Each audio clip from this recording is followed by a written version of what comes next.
Money whispers secrets in boardrooms, but on this Tuesday in 1974, in the heart of Manhattan, silence was about to scream. The granite towers of Wall Street stood watch as James Holloway adjusted his janitor's cap, his gaze cutting through the marble lobby like a laser. One folder, one moment. That's all it would take to unravel an empire built on stolen dreams and buried truths. Inside the executive suite, men sipped $1,000 scotch, their laughter bouncing off polished floors. They never noticed him, just another invisible worker polishing their pristine world. But Marcus wasn't cleaning floors. He was laying the groundwork for a reckoning that would shake the financial world to its core, and nobody saw him coming. They say money can't buy class, but nobody ever told that to Ethan Caldwell. From his penthouse office, 50 stories up, he looked down at New York City like it was his personal playground. Glass towers catching the sunset, streets full of people who'd never know what it's like to have more money than God. Each window of Caldwell Tower sparkled like diamonds in the fading light, a monument to what old money could build and what new money could never touch. And right there, on his knees, scrubbing the marble floors of this temple to wealth, was James Holloway. Two men, same building, different worlds. At least that's what Ethan thought. And now let me tell you something about Ethan Caldwell. He wasn't just rich. He was rich. The kind of wealthy where laws start feeling like suggestions and problems disappear with a phone call. His granddaddy's granddaddy built this empire from nothing but sweat and steel. But Ethan was born with a silver spoon so deep in his mouth he couldn't taste nothing else. "Look at this," Ethan announced to his executive board. All of them gathered for their $1 million cocktail party. The kind where the scotch costs more than most folks' rent and the appetizers got names nobody can pronounce. Even the janitor works harder than our competition. Laughter rippled through the room. Crystal glasses clinked. $1,000 shoes shuffled on freshly mopped floors.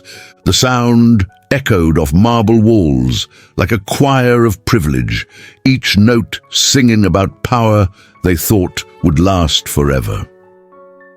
James kept working, his movements steady, deliberate, but his eyes, they caught everything, every smirk, every whisper, every dismissive glance. Behind that janitor's uniform beat the heart of a man who knew exactly what he was doing. Mr. Caldwell, Sarah Mitchell, his chief of operations, touched his arm, her face tight with worry. She'd seen this before. Ethan in one of his moods, looking for entertainment at somebody else's expense. The merger papers need your signature. The Anderson deal. Later, Ethan waved her off, amber liquid sloshing in his crystal glass. Right now, I want to have some fun. He'd already fired 3 department heads this week, crushed 2 smaller companies, ruined countless lives with a single signature, had their security escort Jenny from marketing out just yesterday, crying about her sick daughter's medical bills. But that wasn't enough entertainment for tonight. The room was packed with the kind of people who measure their worth in square footage and their success in broken competitors. Men and women who'd sell their mothers for a corner office, all of them watching Ethan like he was their personal god of fortune. "Hey, James!" Ethan's voice cut through the party chatter. "Come here a minute." The room went quiet, the kind of quiet that comes before a storm. That heavy silence when everybody knows something bad is about to happen, but nobody's brave enough to stop it. Maria Rodriguez, a junior executive, looked away, remembering how Ethan had humiliated her in front of clients last week. Thomas Chen from accounting shifted uncomfortably, thinking about the pension fund Ethan had just gutted to finance his new yacht. James stood slowly, his movements calm and controlled, like a man who knew something nobody else did. Every eye in the room followed him as he walked toward Ethan, his worn work boots silent against the floor he'd just cleaned. Ethan raised his crystal glass, amber liquid, catching the chandelier light like liquid gold. His custom-made suit probably cost more than James made in a year, and he wanted everyone to know it. Tell me something, James. What's it like cleaning up after real success? After men who make more money in an hour than you'll see in your life? Must be humbling. The whole room watched, some grinning, some cringing. All of them too afraid of Ethan to speak up. The air was thick with privilege and the sharp smell of expensive cologne, masking the bleach James had used to make their world shine. James looked at Ethan, really looked at him, past the designer suit, past the fake smile, past the inherited wealth that made him think he was untouchable. His eyes were calm, knowing, like a man reading the last page of a book while everyone else was still stuck on chapter 1. And then he said something that would haunt Ethan Caldwell for the rest of his life. "Dreams are funny things, Mr. Caldwell. The bigger they are, the harder they fall. And some of us, we dream real big while we're mopping these floors." Ethan laughed. His guests laughed. The sound echoed off marble floors and crystal chandeliers like thunder before a hurricane. But James just smiled. Because he knew something they didn't. By sunrise tomorrow, every TV in America would be showing his face. Every newspaper would be printing his name. Every business channel would be telling his story.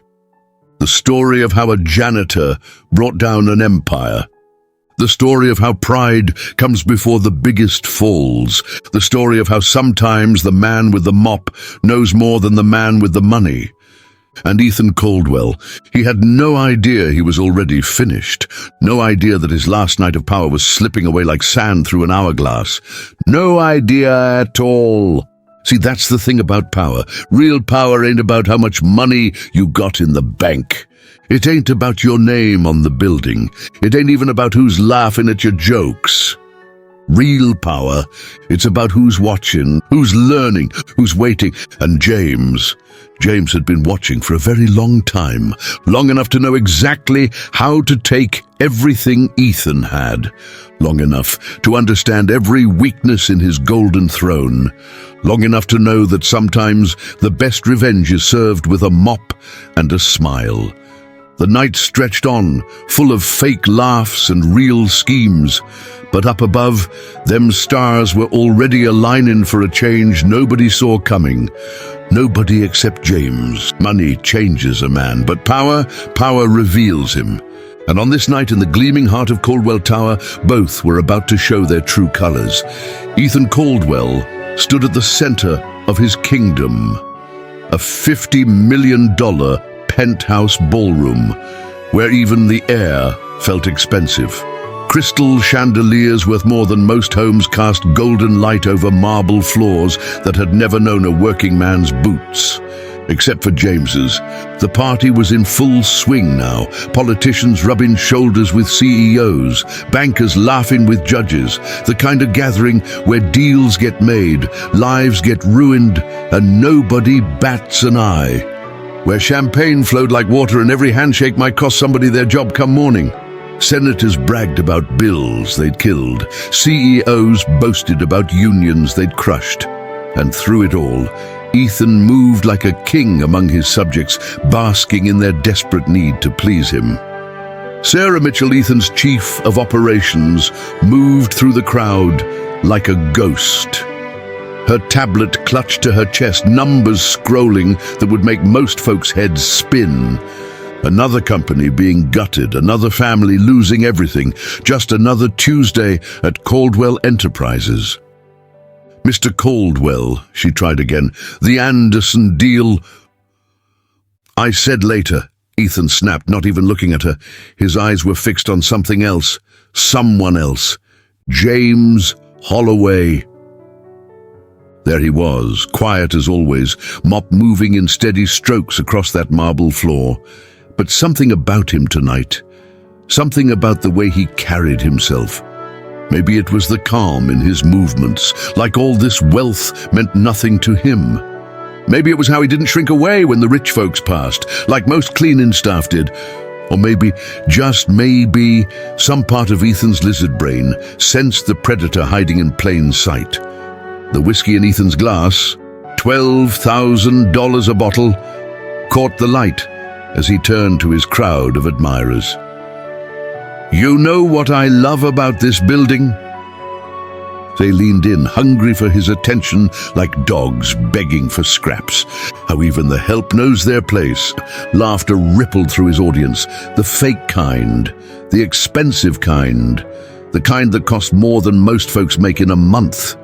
That's when he saw it. James, moving past with his mop, a small smile playing at the corners of his mouth. His uniform might have been worn, but his eyes? They held something that money couldn't buy. Something inside Ethan snapped. "Hey, James!" His voice cut through the party noise like a knife. "Come here a second."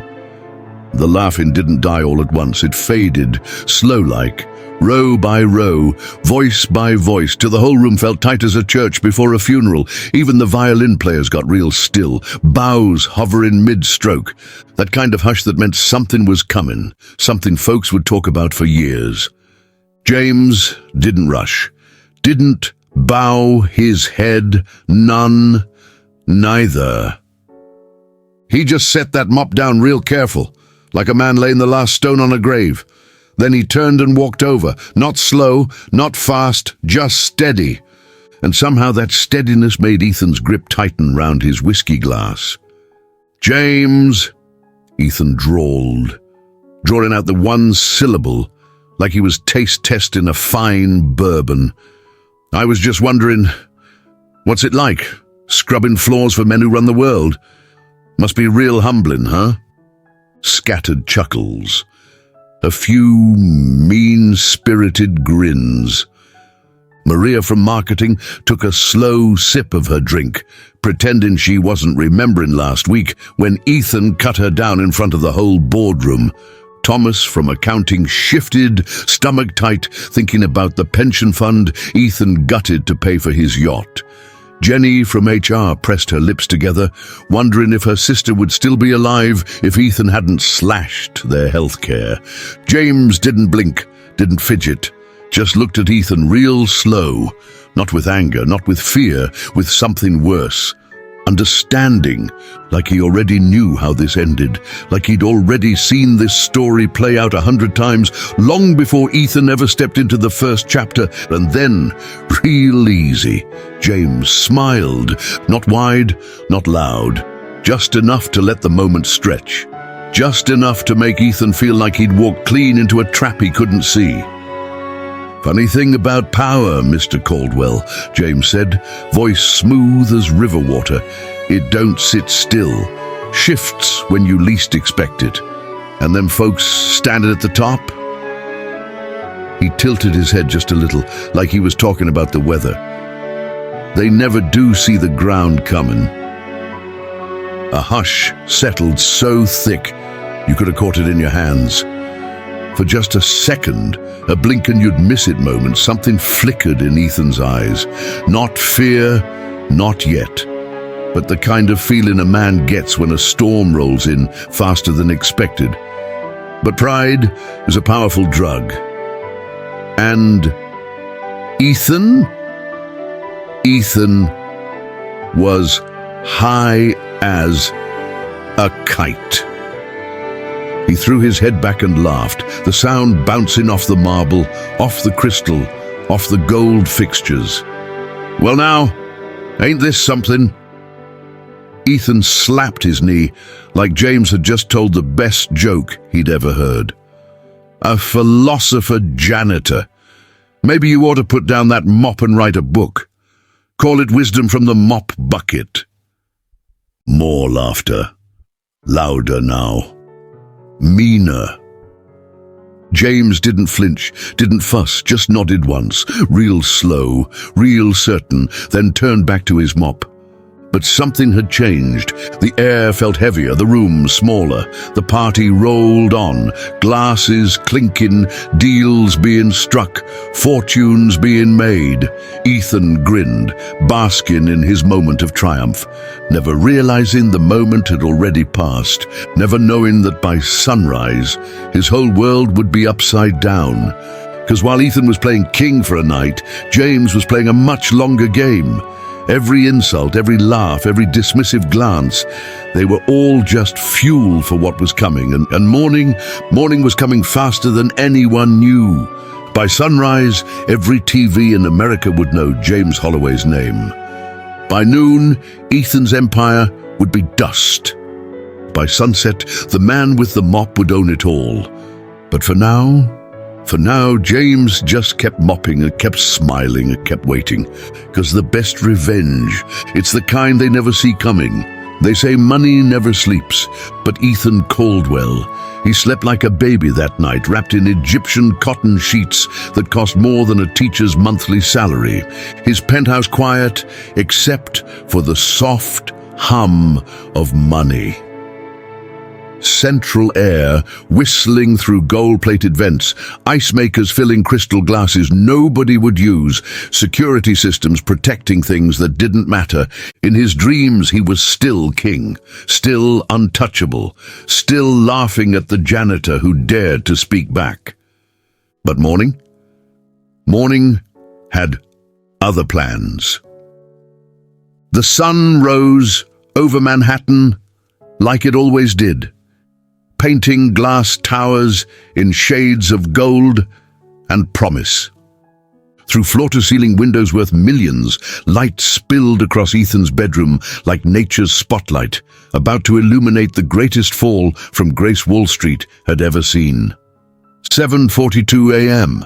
His gold-plated Rolex told the time with perfect precision, like it had counted down every second to this moment, to the end of everything he thought he owned.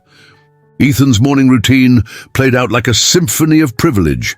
Memory foam slippers, hand-stitched in Italy, marble countertops cleaned by people he never bothered to thank. Coffee maker that cost more than most cars, brewing beans picked by hands he'd never shake. He pressed buttons, scrolled through emails, posted on social media about rising and grinding, while others did the actual grinding for him. Just another morning being Ethan Caldwell, at least that's what he thought. The TV above his kitchen island flickered to life, 85 inches of crystal-clear reality about to shatter his world. Bloomberg News was running their usual morning show, all suits and statistics and stock tickers. But then, breaking news, shadow billionaire acquires Caldwell Enterprises in historic takeover. The coffee mug stopped halfway to his lips. His heart skipped a beat. His empire taken over. Impossible, he whispered to his empty penthouse. The remote shook in his hand as he turned up the volume.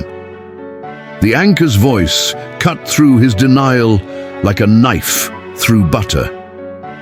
In a shocking move that has Wall Street buzzing, mysterious investor James Holloway has acquired controlling interest in Caldwell Enterprises. Sources say the takeover has been months in the making. And then they showed the picture. Oh Lord, that picture. There was James, not in his janitor's uniform, not pushing a mop, not taking Ethan's abuse with that quiet smile. No. James Holloway sat at the head of a mahogany conference table, wearing a suit that made Ethan's look cheap. His hands folded on top of acquisition papers worth billions, that same small smile playing on his lips. But now everyone knew what that smile meant. Known in elite circles as the shadow investor, Holloway has built an empire by working undercover within companies he plans to acquire. Sources say he spent the last 6 months posing as a janitor at Caldwell Tower, personally observing the company's operations and its CEO's leadership style. The room started spinning, and Ethan's knees went weak. He collapsed into a chair worth more money than James used to make in a year, or at least what Ethan thought he made. His breath came in short, shallow bursts. His hands, steady on Wall Street's biggest deals, trembled like a first-year trader watching the market crash. No, this isn't happening. There had to be a way out. There was always a way out. With shaky fingers, Ethan snatched his phone off the counter and dialed the one number that could fix this. Senator Billings. A powerful man, a man who owed him favors. Ring. Pick up, damn it, Ethan muttered, pacing the room, his bare feet slapping against cold marble. Ring. His pulse thundered in his ears. He grabbed his coffee mug, took a sip. Ethan. Finally. Billings, Ethan exhaled, relief flooding his chest. We have a problem, a big one. Silence, Ethan clenched his jaw. I need this takeover blocked, I don't care what it takes. Pull strings, call in favors, bury him in legal red tape. A sigh, long, heavy. Ethan! It was the way Billings said it, like a verdict had already been delivered, like a door had already closed. Then came the words that sucked the last bit of oxygen from Ethan's lungs. There's nothing I can do. Ethan froze. What do you mean there's nothing you can do? His voice dropped, low, dangerous. Another sigh. Holloway got to us first. He's been planning this for months. Everything, every loophole, every regulation, every senator you could have called, he sealed it shut before you even knew you were losing. Ethan staggered backward. You owe me. His voice was hoarse, barely above a whisper, and a pause, too long. Then soft but deadly. Ethan, no one owes you any more. The line went dead and the phone slipped from his fingers, clattering to the floor. His hands shook as he grabbed his laptop, typing furiously. If I can just move my assets, his offshore accounts, the ones that made him untouchable, if he could shift the funds, buy some time maybe. Access denied. Ethan blinked, refreshed the page. Access denied. His heartbeat hammered in his throat. Then a pop-up notification appeared. Due to new ownership restructuring, Caldwell Enterprises' financial accounts have been temporarily frozen. For inquiries, contact the new majority shareholder, James Holloway. The screen blurred. The room tilted. James hadn't just taken his company. He had taken everything. Ethan let out a choked sound, something between a laugh and a sob. And that was when it hit him. That was when the truth burned into his bones. He wasn't a king anymore. He was a relic, a man standing on the wrong side of a locked door. The reality crashed over him in waves. Every floor James had mopped, he was studying the company's layout. Every conversation he'd overheard, market intelligence, every time Ethan had laughed at him, James was counting down to this moment. The TV kept talking, twisting the knife. Holloway's net worth is estimated at over $50 billion, making him one of the wealthiest individuals in the world. His signature move is infiltrating companies personally before deciding whether to acquire them. Ethan's phone exploded with notifications. Board members demanding answers, shareholders panicking, business news alerts, social media blowing up with a story. His hands trembled as he dialed his assistant's number. The same assistant who tried to warn him about important papers last night while he was busy mocking James. Sir, I was just about to call. Tell me this isn't happening. His voice cracked like cheap glass. The silence on the other end stretched longer than his family's legacy. The papers were signed at midnight, sir. Mr. Holloway now owns 51% of Caldwell Enterprises. He's called an emergency board meeting for 10 a.m. Ethan's world collapsed into a singularity of karma.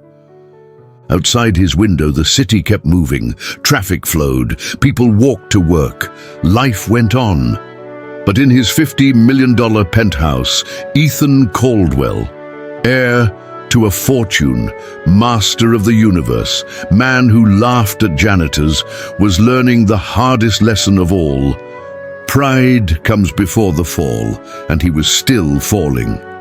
His phone buzzed again, a text message from James. Dreams are funny things, aren't they, Mr. Caldwell? Some take years to build, others happen overnight. See you at the board meeting. Ethan stared at those words until they burned into his retinas, until they became his new reality. The king was dead, long live the janitor, and somewhere in that same building, James Holloway was changing out of his cleaning uniform for the last time, ready to take everything Ethan had never deserved in the first place. Pride makes a man do funny things, like run when he spent his whole life telling people he was too good for running. Ethan Caldwell burst out of his penthouse like a man running from his own shadow. His Rolex caught on his sleeve, his tie hung crooked, and that $1,000 haircut was all messed up from him running his hands through it. His driver Marcus, a man who'd opened doors for him for 15 years, wasn't even at the curb yet. But Ethan, he yanked open that Mercedes door himself, something he hadn't done since his daddy first handed him the keys to the kingdom. To the office, now! Marcus caught Ethan's eye in the rearview mirror, saw something he'd never seen before. Fear. The city blurred past outside, all glass and steel and morning sun. Streets Ethan used to own, buildings that used to bow to his name. Now they were just walls of mirrors, reflecting back the truth he didn't want to see. His phone wouldn't stop buzzing. CNBC wanted a statement. Wall Street Journal needed comments. Bloomberg was running special coverage. Twitter was trending with Caldwell fall. His mother was calling from the Hamptons. He ignored them all. Headlines flashed on every screen they passed. Shadow, billionaire, strikes. Janitor to CEO, the ultimate corporate takeover. Caldwell Empire falls to unlikely rival. When they pulled up to Caldwell Tower, no, just the tower now, the media was already there. Cameras flashing, reporters shouting, microphones reaching like hungry mouths. Ethan pushed through them all, his security team making a path. Questions flew like arrows. Mr. Caldwell, did you know James Holloway's true identity? How does it feel to lose your company to your janitor? What do you say to accusations of workplace discrimination? The lobby he'd walked through 1,000 times felt different now. Employees who used to scramble to greet him suddenly found their shoes real interesting. Security guards who used to snap to attention now watched him pass with barely hidden smirks. His executive floor was chaos incarnate, phones ringing off hooks, printers spitting out headlines, assistants running with papers flying, executives huddled in corners whispering, traders shouting about stock prices plummeting. And there was Anna, his executive assistant of 15 years, the woman who'd seen him through divorces, mergers and market crashes without ever losing her cool. Now, she looked like she'd seen a ghost. "Sir," her voice trembled, "Mr. Holloway is waiting in the boardroom." That name, that damn name, not James anymore, not the janitor, but Holloway.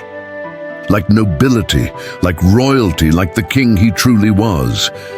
Ethan straightened his tie, fixed his collar, tried to put his game face on, but his hands, they were shaken like autumn leaves in a storm. The boardroom doors loomed ahead. Solid oak, hand-carved, imported from some forest he couldn't pronounce. He'd walked through them 1,000 times before, always as the most powerful man in the room. But not today. He pushed them open, and the world shifted on its axis. There was James. But Lord, what a difference 12 hours could make. Ethan stepped forward, but his legs felt heavier than they ever had before. Gone was the janitor's uniform. Gone was the man Ethan had dismissed, had laughed at, had looked down on. In his place sat James Holloway, the new king of the empire Ethan used to own. The suit he wore wasn't just expensive, it was commanding. It was the kind of suit worn by a man who had already won.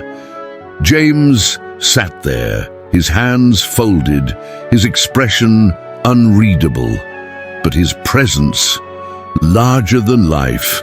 And Ethan felt small for the first time in his life. Around the table, his own executives leaned forward, hanging onto James's words instead of his. Not one of them looked at me. They used to laugh at his jokes, scramble for his approval, wait for his orders.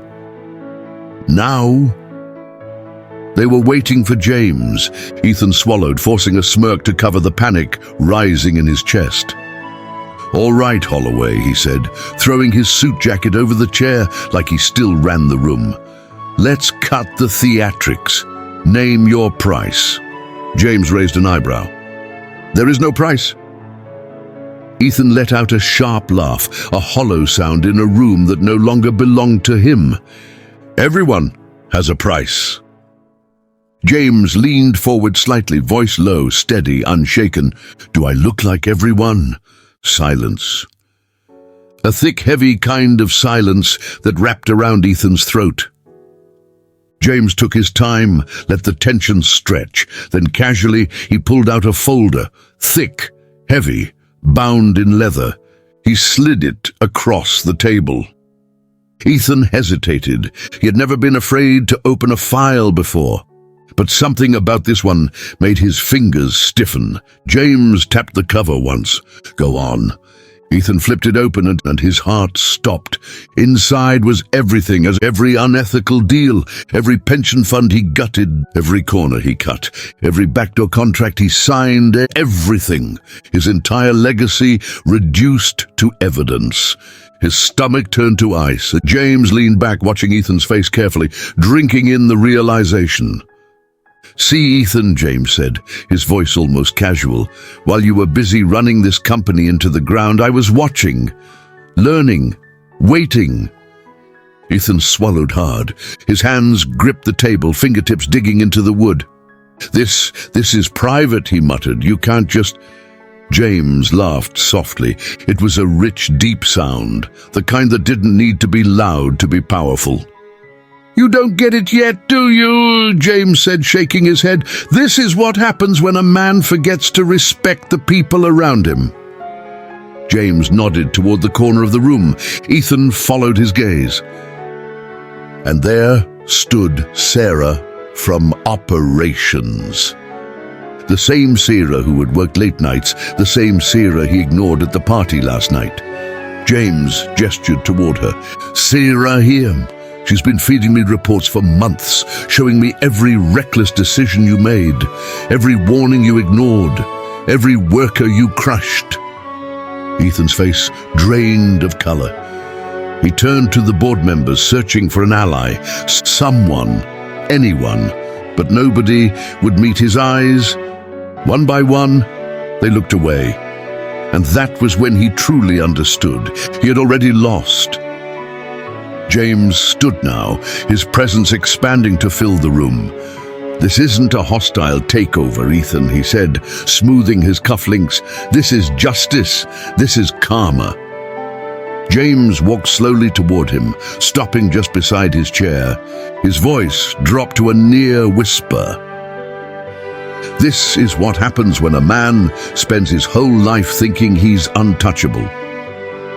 Then James turned back toward the table. The final blow was coming. "So," James said smoothly, "I believe that's your resignation letter on the table in front of you. Sign it." The words hit Ethan like a freight train. His hands shook, his world blurred, and slowly, like a king handing over his throne, Ethan picked up the pen. But Lord, what a difference 12 hours could make. Gone was the janitor's uniform, replaced by a suit that probably cost more than Ethan's car. Italian wool, hand-stitched, cut so sharp it could draw blood. His shoes gleamed like black mirrors, and that Patek Philippe on his wrist. That wasn't no janitor's watch. He sat at the head of the table, Ethan's seat, like he was born to it, like the throne had been waiting for him all along. Around the table sat Ethan's top executives, people who used to laugh at his jokes, who used to beg for his attention. Now, they leaned toward James like flowers following the sun. "Ah, Ethan," James's voice was smooth as aged whiskey. "So glad you could join us." That smile, that same damn smile from last night. But now Ethan understood what it meant. "This is a mistake," Ethan tried, his voice cracking like cheap glass. "You can't just—" James held up a hand. Just one small gesture. But it shut Ethan up, like someone hit a mute button. "Let me tell you what's going to happen now," James said, opening a leather portfolio worth more than most cars. "I'm going to restructure this company. Clean house. Start fresh." He pulled out papers, Ethan's worst nightmare in legal form. "While you were busy mocking me, I was watching, learning, seeing how you treated people, how you ran things into the ground chasing quarterly profits." James nodded to Sarah from operations, the same Sarah that Ethan had ignored last night. "Sarah here. She's been feeding me reports for months, showing me every corner you cut, every worker you crushed, every ethical line you crossed." Ethan's legs went weak. He collapsed into a chair, not his usual seat, just the nearest one available. "You see, Ethan, I didn't buy this company overnight. I've been buying shares, making deals, forming alliances. Every time you mistreated someone, they came to me. Every time you ignored a warning, I got stronger." James stood now, his presence filling the room like smoke. "This isn't a hostile takeover, Ethan. This is justice. This is karma. This is what happens when a man forgets that every person, even a janitor, deserves respect." The room was dead silent. Even the city outside seemed to hold its breath. "So," James smiled that smile one last time, "I believe that's your resignation letter on the table in front of you. Sign it." And Ethan picked up the pen, because sometimes that's all a fallen king can do. They say the mighty don't fall all at once, but sometimes they do. The morning sun painted Manhattan gold, but inside Caldwell Tower, a different kind of gold was changing hands. Every screen, every phone, every tablet flashed the same headline. The janitor who bought an empire, James Holloway's billion-dollar revenge. The boardroom had changed overnight. Those leather chairs that once cradled corruption now held justice. That mahogany table that witnessed countless lives being ruined. It was about to witness something different. When those doors swung open, it wasn't just James walking in. It was retribution wearing a Savile Row suit. Behind him came an army of truth-tellers. Sarah from accounting, with proof of embezzlement. Marcus from legal, holding evidence of worker exploitation. Jenny from HR, carrying files of wrongful terminations. Even Miguel, the security guard Ethan never bothered to learn the name of. Each one carrying a piece of Ethan's downfall in manila, folders, and digital drives. "Morning, Ethan." James's voice cut through the silence like a diamond through glass. "Sleep well, or did guilt keep you up?" Ethan stood there, his designer suit suddenly feeling like a costume. His hands shook as he pointed at James, voice cracking like cheap veneer. You planned this. You deceived everyone." The room held its breath. But James? He just smiled. That same smile that used to drive Ethan crazy. Only now, everyone knew what it meant. "No, Ethan, I observed, I learned. Every time you fired a single mother to pad quarterly profits, I bought shares. Every time you mocked someone beneath you, I gained allies. Every time you showed who you really were, I got stronger. The floodgates opened. Maria from marketing stood up, tears in her eyes. You fired me when I needed cancer treatment, said I was reducing productivity. Thomas from IT joined in. You cut our pensions to buy yourself a yacht, called it strategic resource allocation. One by one they rose, each voice a testament to cruelty, each story another brick in the wall of justice. James raised his hand, and the room fell silent. From his briefcase, Italian leather worth more than Ethan's car, he pulled out a thick folder. While you were busy playing king, I was building an army. Every person you stepped on, they came to me. Every life you ruined, they helped me plan this. And now, he slid papers across the table. Ownership transfers, board resignations, asset seizures. Your access cards are deactivated. Your accounts frozen. That parking spot you love so much, given to the maintenance staff. That private elevator, now it stops on every floor. Ethan lunged forward, face red with rage and fear. You can't do this! I'm Ethan Caldwell! This company has my name on the building! James stood slowly, his presence filling the room like smoke before fire. No, Ethan, you were Ethan Caldwell. Now, you're just another cautionary tale, another example of what happens when power meets pride. Security. The doors opened. Miguel stepped in, now wearing a suit of his own.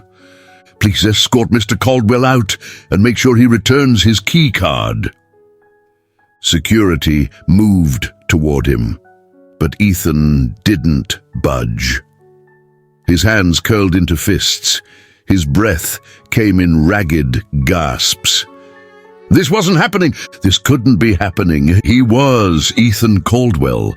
His name was on the building. His family built this empire. You think this is over? Ethan snarled, voice cracking. You think you can just erase me? James exhaled slowly, watching him with something close to pity. Ethan, he spoke his name softly, like a eulogy. You already erased yourself. Miguel stepped forward, gripping Ethan's arm firmly, but respectfully.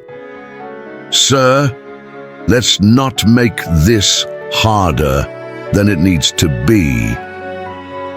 Ethan jerked away. Don't touch me, his voice echoed, bouncing off the glass walls. James nodded toward the doors. Take him outside. Outside.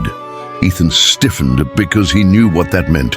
He had walked through these halls 1,000 times, always with his head high, always with people scrambling to greet him. Executives, assistants, security, all pretending he was untouchable. Now as Miguel and security led him through the halls, no one spoke. No one rushed to help him. No one even met his eyes. The employees parted like the Red Sea, watching him with a mix of shock, amusement, and worst of all, indifference. The man who once owned this building now walked through it as a ghost. His throat burned. He passed the break room where he had once mocked a janitor for daring to speak. Now, that same janitor leaned against the doorframe, sipping coffee, shaking his head. Ethan felt his stomach twist, but the worst was still waiting for him. Because when Miguel pushed open the front doors, Ethan stepped into a different kind of reckoning. The cameras were waiting, flashing, blinding. A wall of reporters, former employees, and furious ex-shareholders stood outside, their voices crashing into him like a tidal wave. Mr. Caldwell, did you know James Holloway was planning this takeover? How does it feel to lose your company to the man you mocked? Is it true you embezzled millions? Do you regret how you treated your employees? The crowd surged forward, microphones reaching like hungry hands. Ethan stumbled back, blinking hard, his vision swimming. His mother was calling, his lawyers were calling, the last remnants of his empire were slipping through his fingers. Then, through the chaos, one voice rose above the rest. A young woman, Jenny from HR, the same Jenny he had fired for taking maternity leave. "You ruined my sister's life," she said, voice trembling with fury. "And now, you finally got what you deserve." Ethan's jaw tightened, his pulse pounded in his ears. He turned, ready to say something, anything but then his phone buzzed and a text from James. "Funny how things work out, huh?" Ethan stared at the screen, his face pale, his body trembling. Then, with nowhere left to go, he turned and walked away. No cameras followed him, no reporters chased him, because the world had already moved on. And for the first time in his life, Ethan Caldwell was irrelevant. As Ethan was led out, tie crooked, hair wild, dignity in shreds, every screen in the building switched to a live feed. Breaking news: James Holloway announces major changes at former Caldwell Enterprises.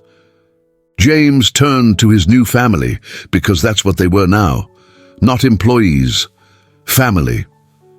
From today, everything changes. Minimum wage becomes living wage. Full healthcare coverage. Profit sharing for all levels. Paid family leave. On-site childcare. Because a company isn't just numbers on a spreadsheet, it's people, it's dreams, it's lives. The applause started slow, built like a wave, crashed like thunder. This wasn't the fake applause Ethan used to demand. This was real. This was hope. From the window of his new office, the same one Ethan used to occupy, James watched his predecessor disappear into the city streets. Just another suit in the crowd now. Just another lesson about pride and power. And that's when Uncle Joe, that's me, needs to tell you something important. This ain't just a story about revenge. It ain't just about justice. It's about something bigger. And every person you meet, every single soul crossing your path, carries power you can't see, dreams you can't measure, strength you can't calculate. That janitor mopping floors might own the building tomorrow.